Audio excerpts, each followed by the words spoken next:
guest, Rob Du. We don't want to make a controversy out of this yet, but there's a popular TV show that airs in Los Angeles. They air different films on the second biggest TV station, broadcast station in the country.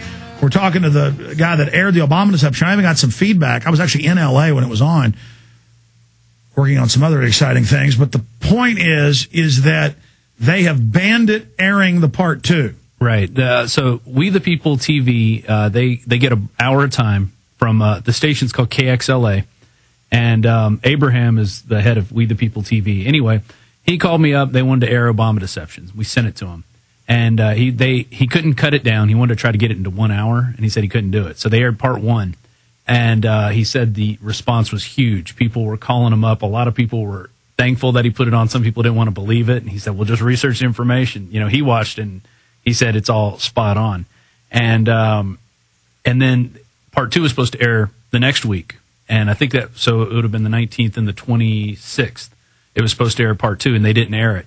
And the owner of the station kept calling up Abraham and sending him emails saying, hey, what's your next program? What's your next program? He keeps telling him, it's on your desk. Part 2 is what we're going to air. That's our next program. And they won't do it. So he's going to go have a meeting with this guy and find out. Once we find out the skinny, we'll put out a press release about it being censored. That's why we shot that video yesterday where I'm encouraging everybody to get the free copy, the best YouTube we found, and email it out to everyone, because I counted it up, over 20 million views, free online. This one we're sending out to over 3 million, or at 3 million. Very, very exciting what's happening. We have got, because this thing shatters the left-right paradigm, exactly what's happening with these crowds right now. So great job, Rob Du. Right. Thanks.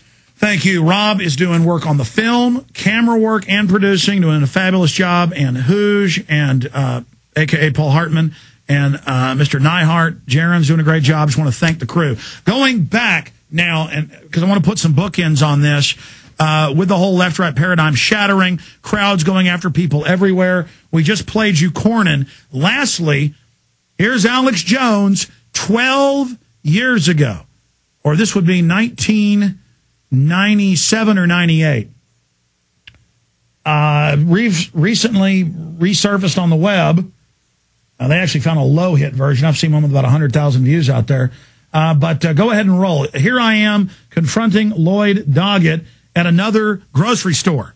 Being pushed through piecemeal ever since William Jefferson Clinton and the Clintonistas got in. And the main question that I have to you is about the national ID card and the thumb scanners that are being put in the state police departments to get driver's license across the state. Your state, Texas, since '94 has been thumb scanning all to get a driver's license. And now, in the 1997 record, Clinton has now entered it in that he wants urine and blood testing for 25% randomly selected. Now, I know that's two questions. Can you first say what your stance is on the national ID card with privacy issues, and then can you answer the urine and blood testing that's now in the Federal Register? Well, you've asked me about a series of things. One of them is thumbprinting by state police departments, and my suggestion is that you take it up with George Bush. To the extent that there are decisions made by the Texas Department of Public Safety that are done here in the state of Texas. Sir, it's a federal program. They are state administered here. It was mandated by President Clinton. Well, I suggest that you take up with the state of Texas the way it's operating, and if it doesn't want to do these programs,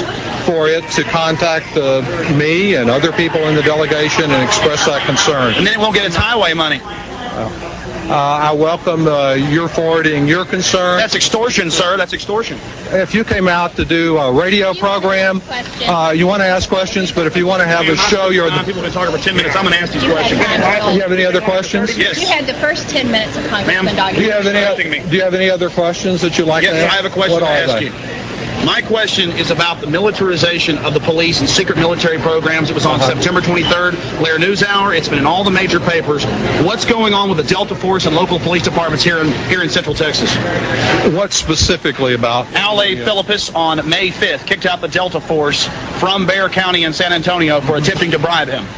I'm not familiar with it. I have it on video. Well, I'd be glad to get it, and then I'll be glad to comment on it. I have another question for you, sir. Okay. And I'm asking these questions quickly. Others have talked. Sure, you are. Patty, and I don't appreciate Well, I don't appreciate your attitude, sir. You had the first time. You're welcome to come out and ask your questions. But all these other people have rights, too. I don't appreciate you abusing American citizens. You're abusing American... Don't you hit me. He tried to hit me. Don't you abuse American citizens. You're a CFR trash. You're selling this country out. We're going to stand against you. You remember that, buddy. We stand against you for the Constitution of the United States of America. Goodbye. Yeah, you got it. No, we're out here. Let's go. Where's the diamond? He tried to. You are a worm. According to their wishes. Anyways, show me marching out. That was the fun part. This is actually from some local TV show I did. There's another version, unedited, where you see you're actually pushing me from somebody else's camera and being escorted out. Yeah, it's coming up here in just a minute. Anyways, the point is, hey, 1997, 98, I think it was 97, we've come a long way from this to now giant crowds chanting him down. You see, in the beginning, keep rolling it, the patriot is a scarce man, hated and feared. But in time, when his cause succeeds, the timid join him, because then it costs nothing to be a patriot. Yeah, let's get the end. The end's good here. You have a nice day too, bootlicker. Rewind it. Mike Rivero, you're great sitting through all this, but it makes the show more informative. Back it up. Conflagration's coming, smiley face slave. You're like the people that supported the Nazis, and you will pay. Let's go. You have a nice day too, bootlicker. Man, Mike Hansen has got hundreds of hours of all of this, and I know ours is just rotting in some storage thing for 10 years in 100-degree heat. I know my tapes are ruined. Like, why do I even have storage sheds full of these things? There's just hour after hour after hour after hour, and most of the gold hadn't been put on the web.